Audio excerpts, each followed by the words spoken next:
things that your limitations are no longer limiting. Well, right? they shouldn't be. You work around them. You figure out how you make your adjustments and you keep going. Right. And that's what and I kind of learned that early on. That's why I'm able to adjust to whatever's going on with me. And I tell you, it's freeing in that It's very sense. liberating. Right? You're like, oh, I even though I have a bad shoulder, oh, that's okay. I'm still able to do what I do. Mm-hmm. And for the people who try to give up, and I'm like, shame on you. Yeah. I mean, what's your excuse? I mean, I've seen people with missing limbs and still go at it. We have Carlito Bunjak, who I was gonna bring him up, right? He said the same thing. Once I got in my wheelchair, it was freeing, and I'm like, and to this day, that still shocks me that he said that, because I'm like, yeah, most people fall into depression when they end up in a wheelchair for the rest of their life, and he's like, no, I'm freer. Yeah. I'm like, whoa. And to see him move and be happy while he's moving, this guy is incredible. And folks, no joke whatsoever. That man is good at what he does. How he manhandled me, that was legit. That wasn't me giving him anything, because first of all, I didn't have the time to give him anything. Yeah, he was pretty fast. Second, he just knows his system, his abilities so well that he can adapt them. Like you said, he has that knowledge, that understanding more than anything. Yeah. You learn to do the little shifts that keeps your body afloat and whatever else. And, after all, it becomes so instinctual that you don't even realize you have any limitations. Right.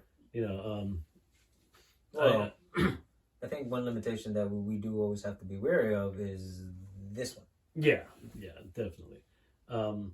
I was reading I saw something online. It was Jackie Chan was pissed off at Bruce Lee because when they were doing Enter the Dragon, he would work out with Bruce Lee and they would go running, and Bruce said, okay, we're going to run 5 miles, right? And they're running.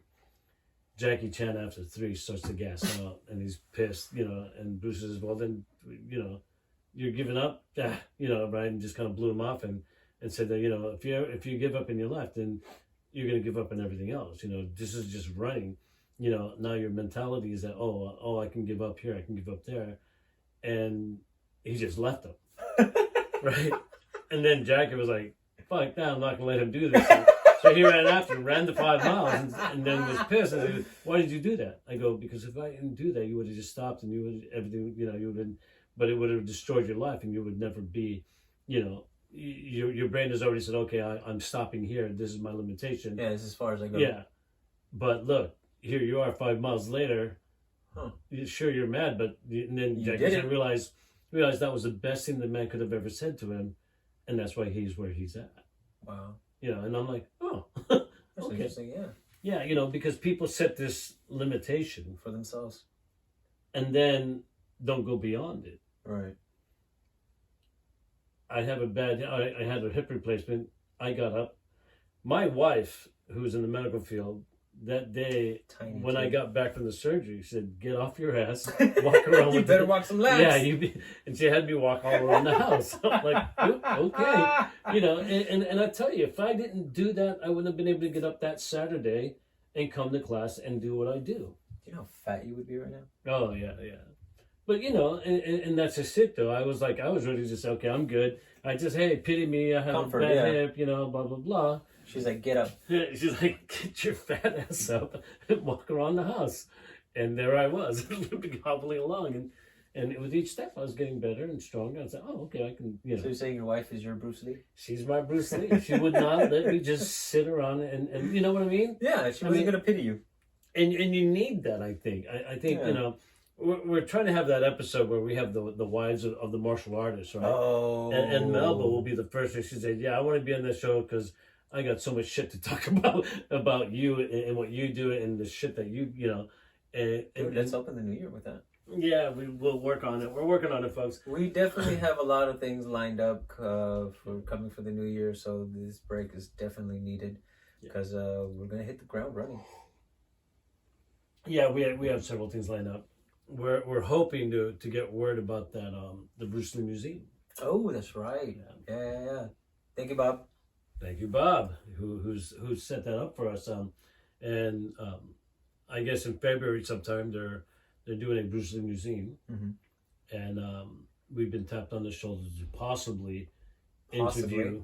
interview Linda and Shannon Lee. Wow. You know, the wife and daughter of his royal Great late Bruce Lee. yeah, the great grandmaster Great Bruce Lee. I mean, this guy, you know. But how cool is that for us? You know, that's an exciting thing, even just to be mentioned in the room about that. Just even the possibility of doing Yeah, it, so I'm I'm excited just- about. yeah, Even if it doesn't happen, be like, dude, Yeah, at least they thought about us. Yeah. Our name was in the hat. we're almost somebody. Almost somebody.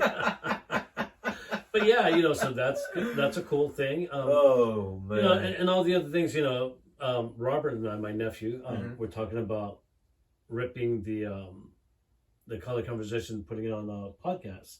Oh wow. So you just hear the voices, and you know, they get interested by what we're doing and say, "Oh, I wonder what that looks like." They can go onto the channel and watch the actual show of us doing the physical stuff. So that's something we're looking into. So that would be a great workout mix right there. well, yeah, you know, because why not, right?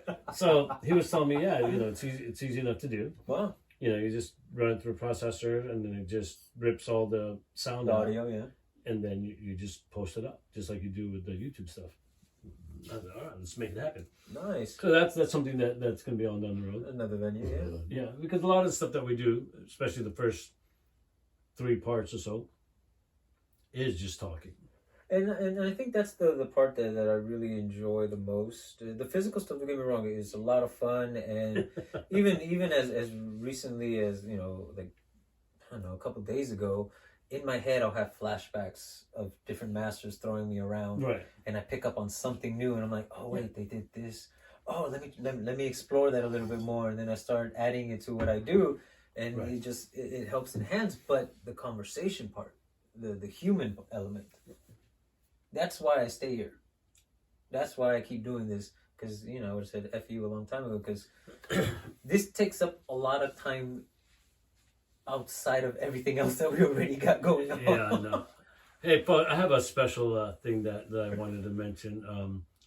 I was at a dinner the other night, Yeah. and one of the young ladies that was sitting on my table, because it was a gathering of sorts.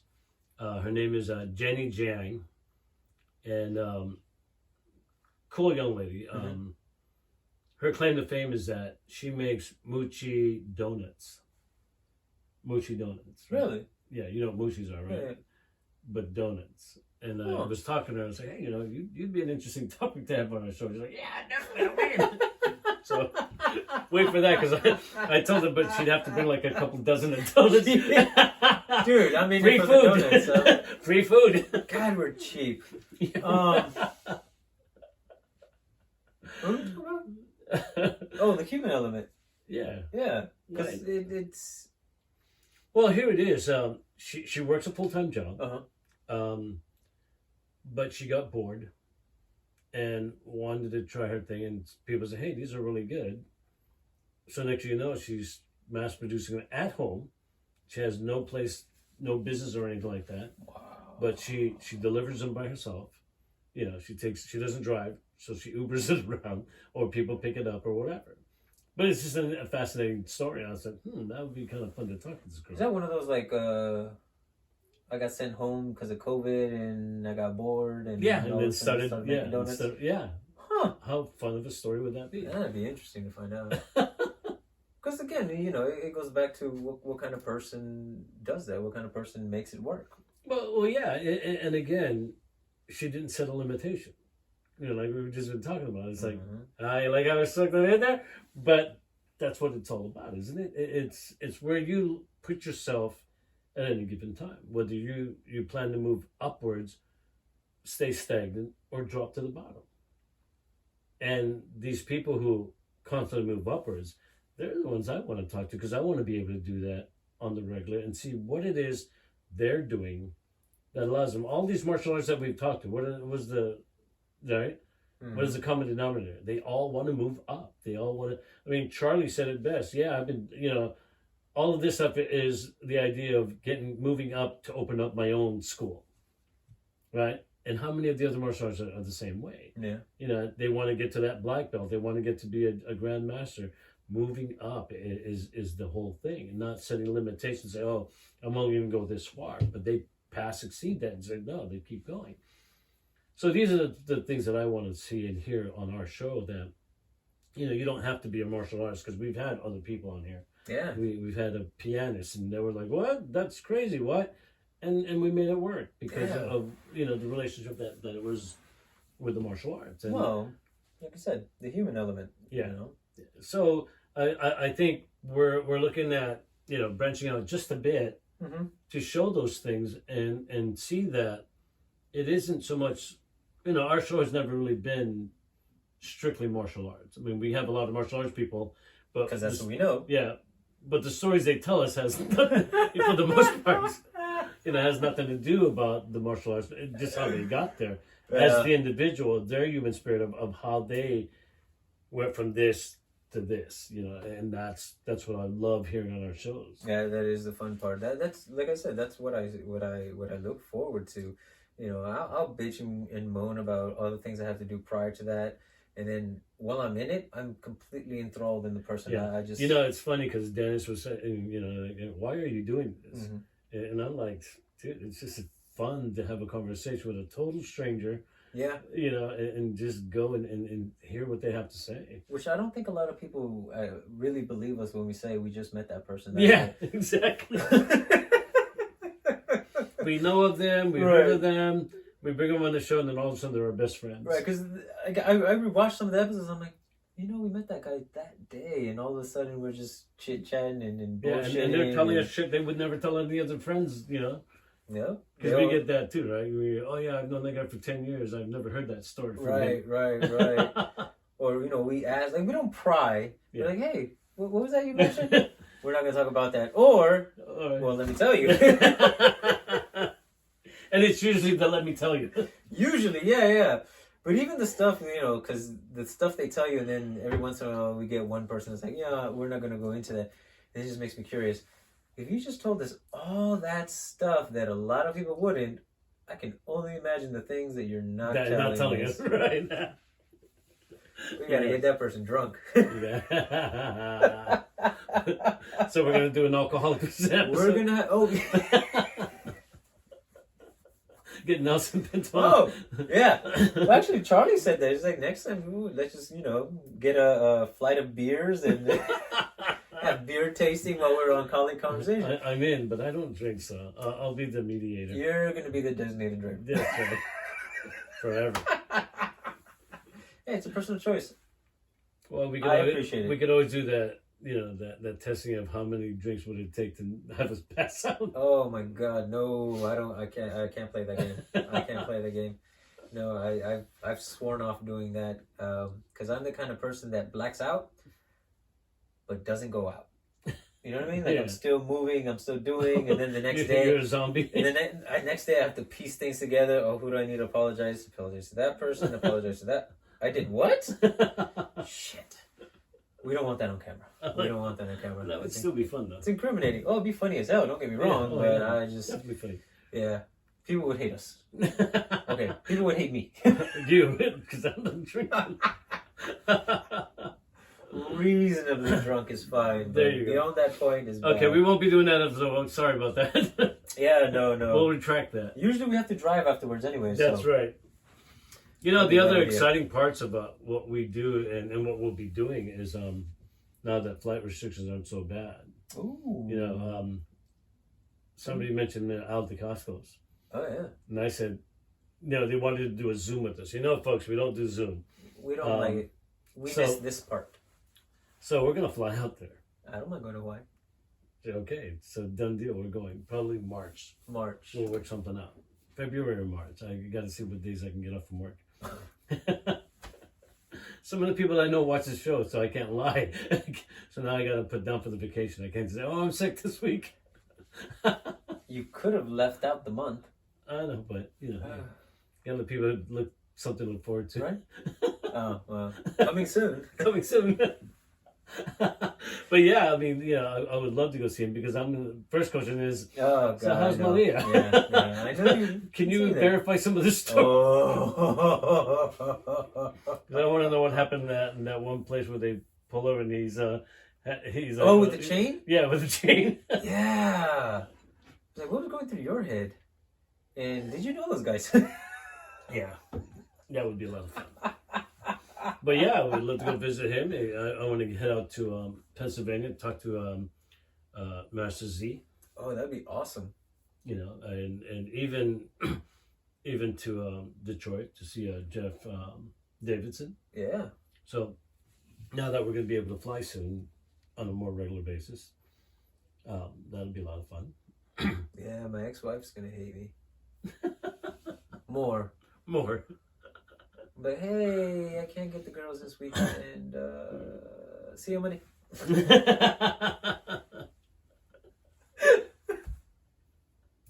So I still blame you for my divorce. I swear. You're welcome. You're welcome. I did you a favor, baby. Yeah, kind of. Come on, let's No, it's Shannon, true. I love you. You know that. But I did you a favor as well. Ouch. I mean, I'm not going to deny it, but ouch. It's probably why it hurts. Truth hurts. Truth hurts. This is how it keeps my ego down, folks. You have to know how to get your students' ego down. So let me ask you this, and I think I've asked you this before. What have I taught you? Yeah, damn thing. Yeah, I know, right? No. Yeah. That changes every time you ask. Because this time, the first thing that popped into my head had nothing to do with martial arts whatsoever. Ah, there you go. Good. What I've learned from you, especially in like the last year, has been how do I evaluate what I know? Yeah, it's important. Regardless of whether it's martial arts or not, it's like, okay, can I look at what I do without any ego and without any bias? Because it's difficult to do, because either you think you're great or you think you suck. Like most people are stuck between those two, but one, you can't bring yourself down because you were actually good at something, but at the same time, you can't pronounce yourself, yeah, I'm really good at it, because then you're an a-hole, first of all, but also you build an arrogance, which you've had to hit me out of. Yeah, definitely. So at this point, it really is about, okay, I thought about this. All right, let's put it through the ringer and figure out, was that thought valid? Not because I'm putting myself down and not because I'm building myself up, but because I'm really questioning. If somebody else told me that, how would I process it? Right. How would I view it? And it's not an easy thing to do. Yeah, I think any martial arts will tell you, ego gets in the way. Sadly. With everything that we do in the martial arts world, right? I mean, it's the one thing that will tear down a martial artist. Yeah. Not just to himself, but among his peers. I mean, we've seen that time and time again. Well, all the stories we hear, it takes somebody, 12 years to get their rank. They go off and do their own thing, and all of a sudden their master comes back with somebody who's been there for 5 years and has the same rank all of a sudden. It's like, wait, what? Yeah. All that blood and sweat and tears, because that's the other side of it too. Yeah. Because it's not just your ego, because now you're also with the egos of everybody else. Yep. As much as we say we don't have an ego, I call bullshit on that. We do. We do. Yeah. Because we have to believe that what we're doing works. Otherwise, it won't work, right? Yeah. Even one of the commandments in the Blade of Mind. Yes. Well, and that's the thing, if you don't build that self-confidence, which is ego, you don't get anywhere. Right. But more important than self-confidence, self-awareness. Yeah, and that's the part that people forget. That's the part that that's why most the people don't even confidence teach. becomes ego. And again, ego is not a bad thing, because it does push you forward. Yeah. But you have to believe in yourself. Yeah, but if you don't control it and really, I've seen some really, like Nelson Pinto, classic example. This guy has all the capabilities that you could ever wish for, and he knows it.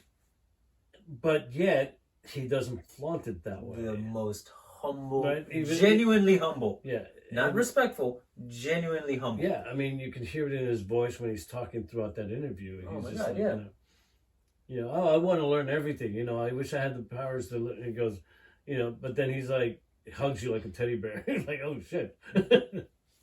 But you see him move? Yeah. All those little love taps that he gave me? They hurt. Oh God! Yeah, Each one of those could have I just could feel it just watching it. incredible. And he believes in himself. He believes in what he does, but he doesn't let him get in the way of him learning, evolving, moving forward. Yeah, he walks around as if he was a white belt all the time. And that is, I want to be like him. Oh yeah, definitely. I just want to be a little taller. It's no helping. I love you, Nelson. My brother. Hermano, is that oh, he's Portuguese. Portuguese, oh, yeah. well, you know. There's a "nya" somewhere in there. But he's an awesome guy. But again, he doesn't let that stuff get to his head in that way. No. You know, and another wonderful guest that we had was the Luna. I mean, that guy was incredible. Mm-hmm. You know, I mean, again, very respectful to tradition, but also understands that sometimes that does get in the way. I mean, and to me, that was like really weird to hear from somebody. Right. Who is very much into tradition, but also understands that, no, you can still do these other things and change whatever you need to do. Well, it's not an absolute. No. It's necessary, but it's not an absolute. And he takes the newer concepts, the more modern ideas, and he puts them there and he teaches them. And I'm sorry. I said the Luna. And I was like, I don't know who he's talking about, but I'm keep going. Because then I realized, I know who he's talking about, but I don't think that's his name. Michael D'Alba. Yeah. Yes. D'Alba. Yeah. Alba. Cooksunim. Cooksunim. Jackass. You got me there. I couldn't pronounce that one.